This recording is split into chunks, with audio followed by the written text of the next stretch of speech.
Você tá lá de plantão e de repente a enfermeira entra escancarando a tua porta e dizendo: tem uma criança parada na enfermaria. E aí, como é que a gente faz? Eu sou a Renata Dionísio e hoje o assunto da aula é o suporte avançado de vida e arritmias cardíacas em pediatria. Olha só, você precisa lembrar, para você pensar aí nas suas possibilidades frente a uma parada cardiorrespiratória, que as duas principais causas de parada cardiorrespiratória em criança são a insuficiência respiratória e o choque, né, principalmente pela hipoxemia, que é, no geral, a causa mais prevalente que a gente vê. Pensando nisso, é importantíssimo no ambiente intra-hospitalar em que a gente se preocupe muito com a prevenção da PCR. Você não quer um paciente hipovolêmico, hipotenso, deteriorizando na tua enfermaria. Você não quer deixar passar um paciente ali que está bradipneico e hipoxêmico, porque ele vai parar. Então, existe uma cadeia de sobrevivência para que a gente melhore os desfechos, né, dessas causas aí de parada cardiorrespiratória em pediatria. Então, são 5 passos que, se a gente fizer corretamente, a gente melhora muito a sobrevida das crianças e, principalmente, a qualidade de vida de quem vai sobreviver. Se você chegou até aqui essa aula, mas pulou alguma, não pula de suporte básico, eu falo bastante sobre isso, então dá uma olhadinha lá também, que você vai entender com detalhes sobre essa primeira parte aí, a prevenção da PCR, a ressuscitação cardiopulmonar precoce de alta qualidade, né, como a gente faz o acionamento rápido do serviço de emergência. E quando a gente chega nessa aula, que é o suporte avançado de vida, a estabilização, o transporte, em como você pode melhorar o atendimento intra-hospitalar, manejar droga, pensar em possibilidades, tá? E o quinto elo aí, que são os cuidados integrados após a PCR. Como é que a gente vai cuidar desse paciente aí quando ele sobrevive à parada cardiorrespiratória? Lembrando que o nosso foco sempre é a sobrevida, mas também a qualidade de vida, né? E uma coisa que eu falei na aula de suporte básico, que eu repito aqui, que eu acho que vale muito a pena, mesmo que você não vá seguir o atendimento pediátrico estritamente, mas se você trabalha em um hospital, se você é anestesista, se você é um radiologista que faz contraste, se você é um pediatra que vai fazer consultório, faça o pause, é muito legal, te ensina muita coisa, ensina a melhorar os desfechos aí, faz urgências, bem bacana, é um curso que vale a pena fazer. Então aqui no nossos elos, a gente tem o leigo lá que começa a chamar ajuda e começa a fazer a respiração ou a ventilação aí de resgate. A gente tem os critérios para uma RCP de alta qualidade que tem a ver com frequência de compressão, profundidade da compressão, relação compressão-ventilação, e a gente tem também aqui o terceiro elo, que é quando a gente aciona esse serviço, se ele chega até nós, com qual velocidade, e principalmente no ambiente intra-hospitalar, em que se você tem um time de resposta rápida, o cara, por exemplo, você está lá num serviço oncológico, o time de já tem ali um sangue para fazer uma transfusão, se for um choque hemorrágico, por exemplo, né? Se você tá lá no seu hospital de ginecologia, uma mulher sangrou e chocou ali na tua cara no pós-parto, né? O time de resposta rápida já vem com a bolsa de sangue. Tem essas especificações aí dos times e isso faz total diferença quando você responde a um chamado de RCP, né? Tem também a qualidade do transporte, o quanto você sabe mexer com droga e como você estabiliza esse paciente. E depois, no pós aí, como você vai integrar esses cuidados, como é que você vai cuidar desse paciente no pós-parada cardíaca. Então eu queria lembrar para vocês que essa aula leva em consideração o guia da American Heart Association, a partir de 2020, que mudou algumas coisinhas, tanto no suporte básico como no suporte avançado. Eu vou falar isso pra vocês. E caso você vá treinar lá as suas questões, que você, principalmente, olha a data da questão, porque pode ser que uma outra questão não bata a resposta, mas está seguindo aí a recomendação anterior. Lembra aqui, olha, que o suporte avançado, ele deve seguir as diretrizes internacionais, ela é baseada em evidências científicas cuidadosamente examinadas, e que todo mundo deve treinar a olhar o carrinho de parada, a fazer a ressuscitação, né? Os hospitais, no geral, têm esse controle de qualidade, que você vai lá, assiste um vídeo, faz no boneco, você pode fazer o pause, você pode fazer os outros cursos aí da American Heart Association para suporte intra-hospitalar de todas as idades. Então, a gente precisa se atualizar, porque BO acontece em todos os lugares, tá? Como é que vai cair isso aí na prova pra você, ó? O cara vai te falar que tem uma PCR no teu setor. Então, olha, por exemplo, essa questão. Criança de 3 anos de idade estava na triagem do setor de emergências por apresentar febre, dispneia e queda do estado geral. De repentemente, a pessoa tem uma parada cardiorrespiratória diante da enfermeira e da técnica de enfermagem. Qual que é a gaveta cerebral que você vai abrir aqui? Suporte avançado de vida, porque estamos com uma parada cardiorrespiratória intra-hospitalar. Tá bom? Inicie a RCP. A sequência é a mesma do suporte básico, C a B. A gente começa com compressão, depois a gente faz a ventilação e a oxigenação. Lembra de trazer o monitor e trazer o desfibrilador. Isso vai acontecendo simultaneamente numa parada, tá? Então aconteceu a parada, você começa a ressuscitação. Olhou pra alguém vai lá e você o oxigênio a princípio, até você considerar se vai fazer intubação ou não. Olhou pra enfermeira, monitoriza, né? Grita lá pra ela. Olhou pra outra técnica lá que se desesperou, traz o carrinho de parada que tem o desfibrilador em cima, o cardioversor em cima. E olhou pra uma outra lá que tava passando, vem aqui e pega um acesso venoso. É assim que a gente faz, delegando, né, essas funções, cada um fica ali responsável por alguma coisa, mas a gente tem que fazer lá, começar a RCP, monitorizar, dar oxigênio e acesso venoso, e depois a gente, instalado o desfibrilador, a gente vai ver o que dá mais pra fazer, tá bom? Vamos chegar lá. Lembrar aqui, olha, que a compressão torácica, ela tem parâmetros de qualidade. É importante que você faça uma RCP de alta qualidade para que você possa permitir aí a circulação de sangue, principalmente de sangue oxigenado, e Lembrar que a coronária que vai irrigar o tecido miocárdico, ela precisa estar lá recebendo sangue na sístole e na diástole. Por isso que você faz aí a compressão torácica. Na hora da sístole o sangue vai, na hora que o coração faz a diástole, né, a coronária irriga o tecido cardíaco. Então você tem que mimetizar na sua compressão torácica esse movimento. Olha só, fazer a profundidade da compressão entre 4 a 6 centímetros, dependendo do tamanho da criança, né? Você pode fazer na criança maior as duas mãos, uma em cima da outra, no terço inferior do externo, ou uma mãozinha só, tá? No bebezinho pequeno, 2 dedinhos ali abaixo da linha intermamilar, ou você abraça o tórax ali com as duas mãos, principalmente se você tá em 2, né? Permitir o retorno total entre as compressões, né? E lembra de você trocar com outra pessoa, porque isso cansa, viu, minha gente? Tanto a mão quanto o braço, né? Minimiza essa interrupção entre as compressões torácicas no máximo 10 segundos, né? E na hora de ventilar essa criança, principalmente quando você tá com bambu, né? Eleva lá o queixinho da criança, né? Eleva lá o ângulo da mandíbula, inclina a cabeça pra gente ter uma via aérea aberta. Olha só, isso aqui cai bastante em prova as características da RCP aí de alta qualidade. Então vamos lá, compressão torácica na frequência adequada de 100 a 120, compressão torácica na profundidade adequada de 4 a 6 centímetros, permita que o tórax volte, né, à posição original entre as compressões, minimizar as interrupções entre as compressões e evitar a ventilação excessiva. A ventilação é uma coisa que mudou um pouco, né, em 2020, tanto no suporte básico de vida como no avançado. Aqui no suporte avançado, você vai começar ventilando essa criança com o ambu, né, então a bolsa máscara. O posicionamento é em que você coloca aí a vedação, ó, vou passar pra cá pra você olhar. Então, ó, bebezinho pequeno, lembra que talvez você precise de um coxinzinho embaixo do ombro ali, né, pra ele estender bem a via aérea, mas você faz o EC, né, então aqui a letra E nos seus 3 dedos aqui embaixo, igual tá aqui, e o C que você pegou ali em volta da máscara, tá? Então essa é a vedação e o posicionamento. Você tem que ver esse tórax mexer na hora que você tá ventilando com o ambu, tá certo? E aí, olha só, para pacientes com insuficiência respiratória e bradicardia mais compulso, você vai começar essa ventilação de resgate aí com o ambu. Não vai pôr só uma máscara de oxigênio para uma criança que não tem drive respiratório, tá bom, pessoal? Se o paciente tiver insuficiência respiratória, bradicardia, gasping, apneia, não dá para pôr uma máscara de oxigênio, tem que fazer a ventilação para a criança, né? Por exemplo, uma criança que se intoxicou com uma dose errada de medicação, talvez ela esteja bradicárdica e bradipneia, você vai lá fazendo lá as respirações de resgate. E se você for iniciar RCP, então você começou fazendo a ressuscitação, você tá ventilando a criança não voltou, precisa considerar a via aérea avançada, que é a intubação, tá bom? O fluxograma do PAUS, né, revendo aqui pra vocês, as qualidades aqui, ele fala aqui, ó, se você tiver com uma via aérea sem via aérea avançada, você vai fazer a compressão, ventilação 15/2. Então a pessoa tá lá fazendo 15 compressões, você ventila aqui 2 vezes no seu ambu, né? Se você já tiver a via aérea avançada, a compressão vira contínua e a ventilação segue a cada 2 a 3 segundos, ou seja, elas não têm mais sincronia. Isso é super importante, tá? Olha só o que é importante também para você lembrar. A via aérea avançada, que é a intubação, né?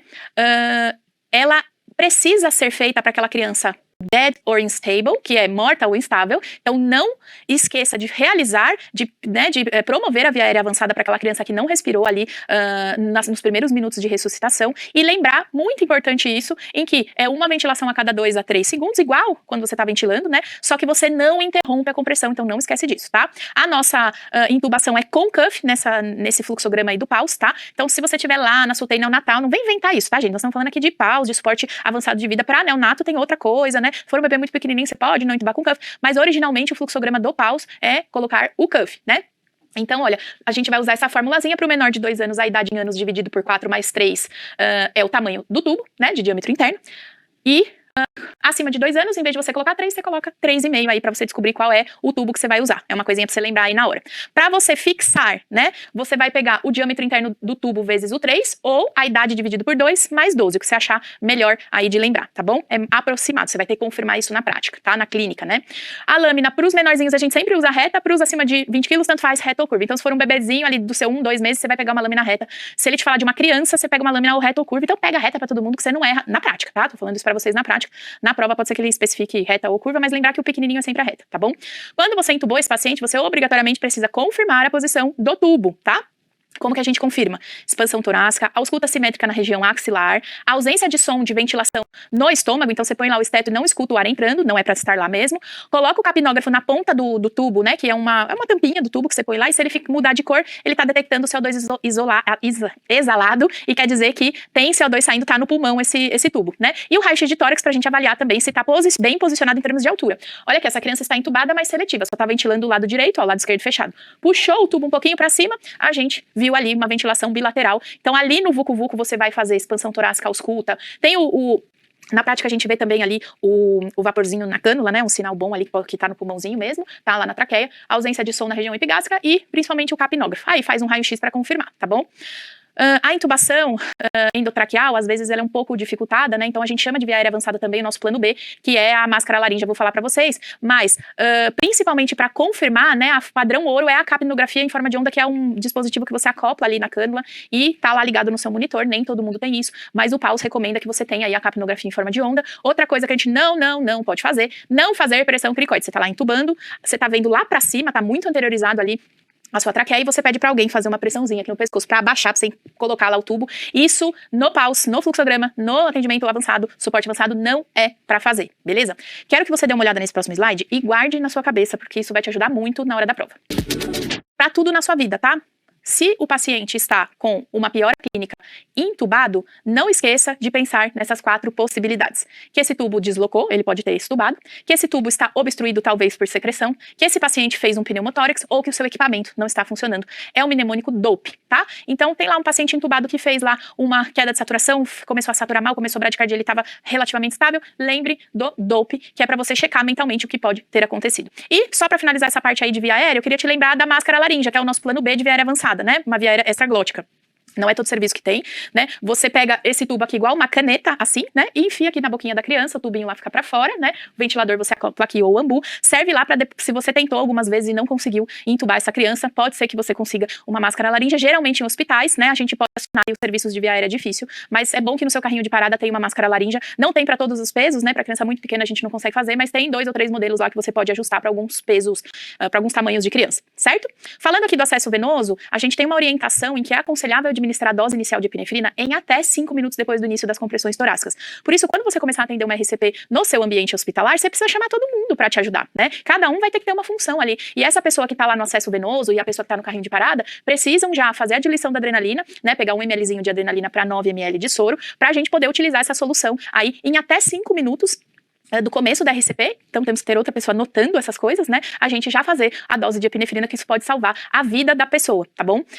O acesso vascular, ele pode ser uma veia profunda ou uma periférica, no geral, no meio do quiproquo todo, a gente pega uma veia periférica, que é o que dá. A veia profunda tem a técnica de Seldinger, que é bastante utilizada para você fazer um acesso percutâneo, né? Então, através da pele, você localiza lá uma jugular, por exemplo, ou uma subclávia, e faz lá o acesso profundo, mas o importante é ter uma veia. No geral, a gente consegue, no meio da parada, pegar uma periférica, aí estabilizou o paciente, vai passar uma veia profunda. E também, a gente tem uma outra possibilidade, que é o acesso intraósseo. Ele está indicado após 3 tentativas ou 90 segundos, né? A posição dele é na tíbia anterior. Tem diversos dispositivos, né? Em que tem as pistolinhas que você só posiciona e dá o tirozinho, a agulha entra. Tem gente que faz com agulha normal mesmo, porque o hospital não tem à disposição a agulha de intraóssea, né? O dispositivo de intraóssea, então a gente pega um calibre grande e faz, enfim, tem de vários jeitos, tá? Mas o importante é ter uma veia para você fazer soro, sangue, medicação, droga vasoativa, enfim, certo? Vamos juntar tudo isso então que a gente falou? Olha só.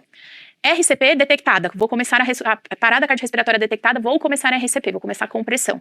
Já grito pra galera trazer a monitorização, o oxigênio que eu vou ventilar e o acesso venoso, o nosso MOV, certo? Comecei lá. Aí chegou aqui o meu carrinho de parada, eu vou monitorizar ele no desfibrilador, no cardioversor. E aí eu tenho 2 possibilidades, tá? Ou ele vai ter um ritmo não chocável, que é a grande maioria dos nossos pacientes, né? Ou ele está em assistolia ou atividade elétrica sem pulso, então você tá vendo um coraçãozinho lá bater no monitor, mas não tem pulso nenhum. Para esse caso, a gente vai fazer esse lado do nosso algoritmo. Começa lá com pressão cardíaca, vai fazendo lá ventilação, detectei um ritmo não chocável, certo? Faço epinefrina imediatamente. Faço mais 2 minutos de RCP, e vou fazendo aí a cada 3 a 5 minutos a adrenalina, e vou considerar também uma via aérea avançada e a capnografia. Terminei o ciclo, o ritmo é chocável? Não é chocável, continuo com a RCP.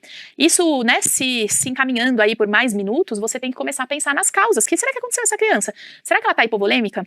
Posso pegar um soro para fazer um rapidão ali na veia. Será que ela fez um pneumotórax e eu não tô vendo, tá saturando mal, né? Posso já mandar o raio-x subir. Será que ela fez uma hipoglicemia ou ela estava recebendo lá um magnésio EV ou recebendo um cálcio, um potássio, ou eu transfundi e o potássio explodiu e ela fez uma parada cardíaca? Será que aquela NPP que eu estava infundindo, né, ela fez um tamponamento cardíaco? Será que ela fez uma trombose, era uma lúpica que estava internada? Será que ela fez? Então eu tenho que começar a pensar nisso, tá? Esse lado é meio triste, né, pessoal? Porque se a criança não voltar, você vai chegar ali a um momento em que vai haver uma conversa, né, de você com os profissionais, se a gente vai pra frente ou se a gente interrompe, foi aquilo mesmo que aconteceu. Mas tente, tá? Tente o máximo que você puder dentro ali do que a gente considera ético e cientificamente correto, tá bom? Mas lembra das causas reversíveis. Outro cenário, comecei lá com pressão torácica, pedi o carrinho, pedi para alguém pegar um acesso, comecei o oxigênio, avaliei o ritmo que chegou o carrinho, tenho duas possibilidades. Ou eu tenho uma fibrilação ventricular, ou eu tenho uma taquicardia ventricular. E aí, o nosso fluxograma, ele muda um pouquinho, porque esses são ritmos chocáveis, tá? E vamos olhar esse fluxograma aqui então, ó. Ritmo chocável, eu tô lá fazendo RCP, chegou lá o nosso desfibrilador cardioversor. Ritmo chocável, é chocável. Primeiro choque, 2 joules por quilo. Segundo choque, 4 joules por quilo. Choques posteriores, acima ou igual a 4 joules por quilo. No máximo, aí 10 joules por quilo dose de adulto. Não precisa sincronizar, tá? Quando você tá fazendo o choque, você vai só acoplar lá as pás na criança e fazer. Quando você vai reverter alguns ritmos, tipo o TAC supra, você pede pra sincronizar, tem um botãozinho lá, esse aqui não precisa, tá bom? Fiz o primeiro choque, fiz o segundo choque, não deu certo, isso continuando a RCP, eu já penso numa adrenalina, tá? Já vou fazendo aí a cada 3 a 5 minutos. Cheguei no terceiro choque, a criança ainda não voltou, eu penso aí na mildarona e na lidocaína. E vamos olhar aqui as doses, tá? A enfermeira prepara para você 1 ml de adrenalina para 9 ml de soro e a dose endovenosa ou intraóssea é 0,1 ml por quilo, tá bom? Então dessa aí que você vai fazer dessa diluidinha aí, tá? Se você precisar fazer administrar endotraqueal, que é uma outra possibilidade, tá? A dose é 0,1 ml por quilo da concentração de 1 miligrama por ml, tá bom? Então não é a mesma daqui, tá certo? É uma dose maior, tá? Porque até ela agir lá é diferente, tá bom? A mildarona você vai fazer 5 miligramas por quilo durante a parada, né? E ela pode ser repetida em até 3 doses se for uma FV ou uma TV sem pulso, né? Refratária. Também você pode usar a lidocaína, mas principalmente lembre aí da dose da adrenalina EV, em que você vai fazer 1 mlzinho lá da adrenalina em 9 mlzinho de soro, e dali você vai pegar 0,1 ml por quilo, tá bom? Então se um paciente tem 10 quilos, por exemplo, você vai fazer 1 ml daquela soluçãozinha lá que a enfermagem fez pra você na hora da parada, certo? Outras situações que a gente pode ter na parada cardíaca em criança no ambiente intra-hospitalar. Uma criança que estava em choque e parou, então não esqueça de reposição fluídica nesse meio tempo todo, e de que você pode utilizar as drogas vasoativas contínuas, então adrenalina, noradrenalina, e que para alguns pacientes vão se beneficiar de corticoide na dose de estresse, principalmente considerando aí a insuficiência adrenal, tá? Considerando que as acidoses, por exemplo, diminuem a resposta à droga vasoativa, que o cortisol baixo diminui a resposta, então você pode utilizar nestes casos, tá? No choque hemorrágico, não se esqueça de repor volume, mas também de fazer o sangue desse paciente, tá bom? E nas miocardites, né, sempre essa criança vai para UTI, por mais em bom estado geral que ela esteja, ela sempre vai para UTI nas miocardites. Pode ser que ela precise de um ECMO aí, né, dependendo das condições hemodinâmicas, circulatórias e respiratórias, e no pós-PCR até a circulação extracorpórea. A gente tem também a hipertensão pulmonar, né, em que você pode usar o óxido nítrico, analgésico, sedativo e bloqueador neuromuscular se você entubar essa criança e precisar dela bem paradinha, né, porque os estímulos dolorosos, choro, podem piorar ali a oxigenação por vasoconstrição, né, pulmonar, vasodilatador, oxigênio, hiperventilação, alcalinizar o paciente, o ECMO aí também, são situações em que você vai saber manejar, tá bom? Se precisar aí no pós-parada, né, então pode ser que uma criança pare e evolua aí com uma hipertensão pulmonar grave, ou até mesmo predizer isso como pré-parada, né, você tá com um paciente muito grave e com medo que ele vá parar, certo? Vocês estão cansados, eu sei, mas tá acabando. Só pra gente pegar o gancho aí das arritmias, porque a gente falou aí de FV e TV, vamos ver as arritmias que podem acontecer pra você no seu plantão. Ó, das taquicardias, o que é mais frequente pra gente são as taquicardias de QRS estreito, né? Lembrando que a gente tem 2 tipos, né? A taquicardia sinusal e a taquicardia supraventricular, que é a arritmia mais comum, tá bom? Então você vai pegar isso uma vez na sua vida e na prova vai cair um monte, tá? E lembrar também que a frequência cardíaca que a gente chama de taquicardia é acima de 160 ou acima do normal pra idade, né? O bebezinho que acabou de nascer tem frequências cardíacas muito mais altas do que uma criança de 10 anos no basal, né? Então a gente também tem que saber relativizar em relação a isso, tá? A taquicardia supraventricular, a maioria do tipo reentrada, tá?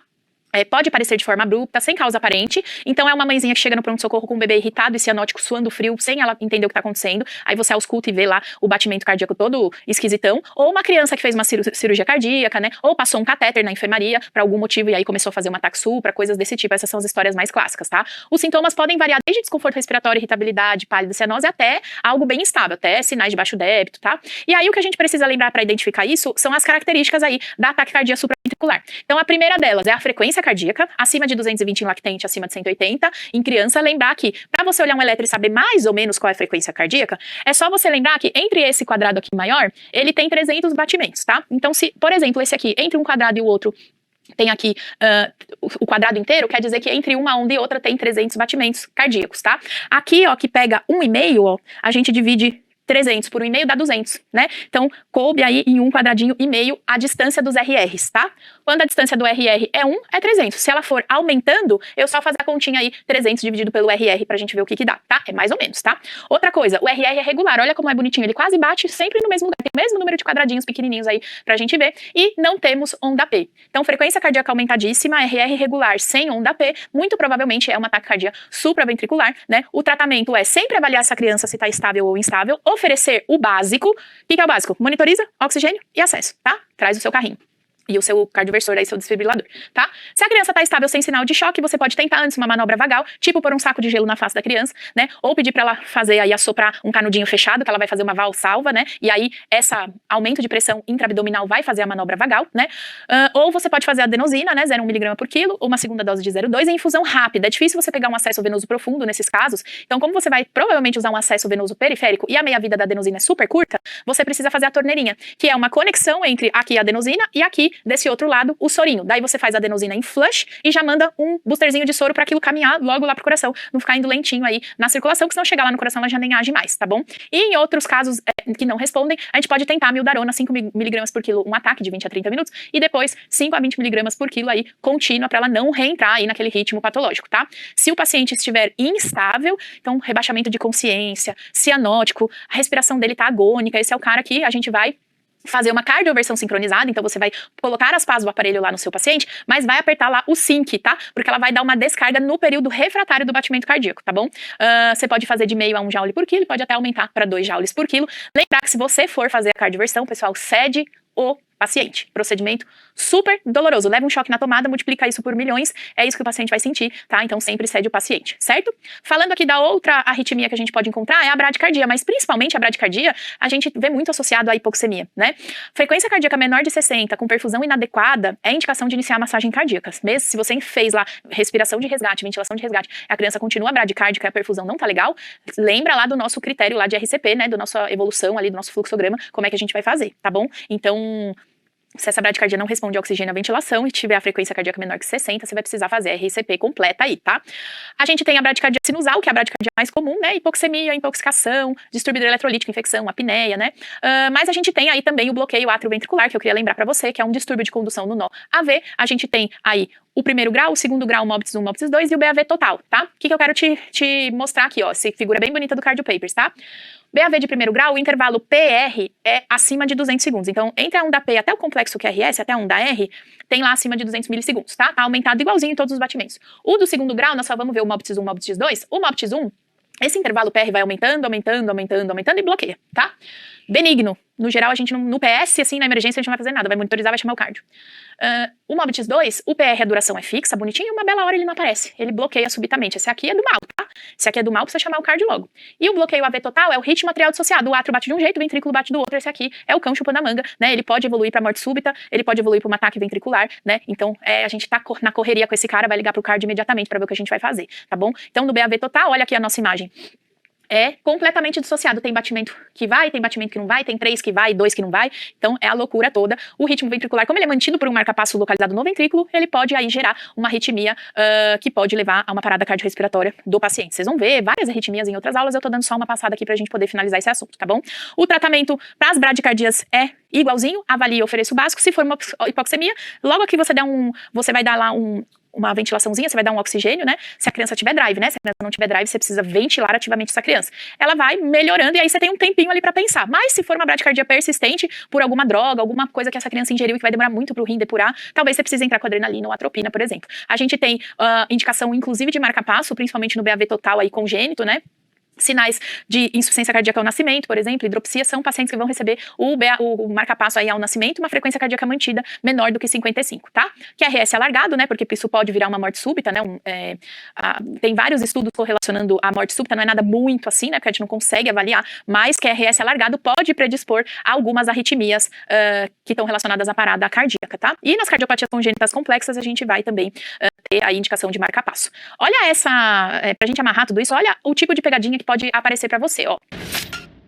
Vamos lá ver essa pegadinha da arritmia sinusal. Por que eu tô te falando isso? Porque se você tiver uma descrição na prova de um paciente em que a mãe fala que ele tem uma arritmia, mas aí o cara descreve pra você que na inspiração aumenta a frequência cardíaca e na expiração reduz a frequência cardíaca, estamos diante da arritmia sinusal, em que essa alteração é assintomática de caráter benigno, sem necessidade de investigação adicional. Pegadinha super, pode ser que caia na prova, tá bom?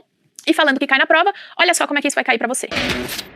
Olha, peguei uma questão aqui pra gente que é do Revalida dar uma olhada em como isso pode cair, tá? Um paciente de 4 anos de idade, portador de miocardiopatia dilatada, foi internado para tratamento de pneumonia lobar com antibiótico terapia oral sem acesso venoso e evolui parada cardiorrespiratória na enfermaria. O médico iniciou prontamente a RCP com massagem cardíaca, ventilação, trouxe o monitor e viu aqui essa taquicardia ventricular, provavelmente, né?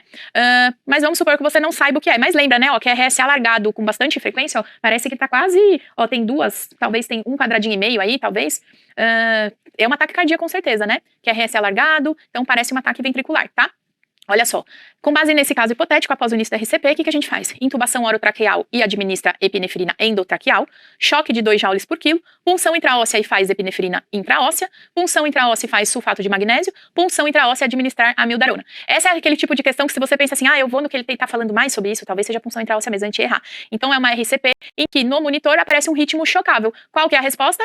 Fazer um choque de 2 joules por quilo, tá bom? Estudem essa aula com bastante carinho, revejam isso. É uma aula cheia de detalhes pouco intuitivos, mas que uma hora que está na sua cabeça, você vai conseguir resolver as questões com bastante tranquilidade, porque ele não pode variar muito ali, tá? Como são respostas bem objetivas, existe uma regra à resposta, ele não pode variar muito ali. Geralmente as outras alternativas estão erradas ou um ou outro detalhe está incorreto ali, no sentido de que uma dose está incorreta, um tempo está incorreto, algo desse tipo. Então dá pra você triar bem, tá bom? Um beijo e até a próxima aula. Boa sorte!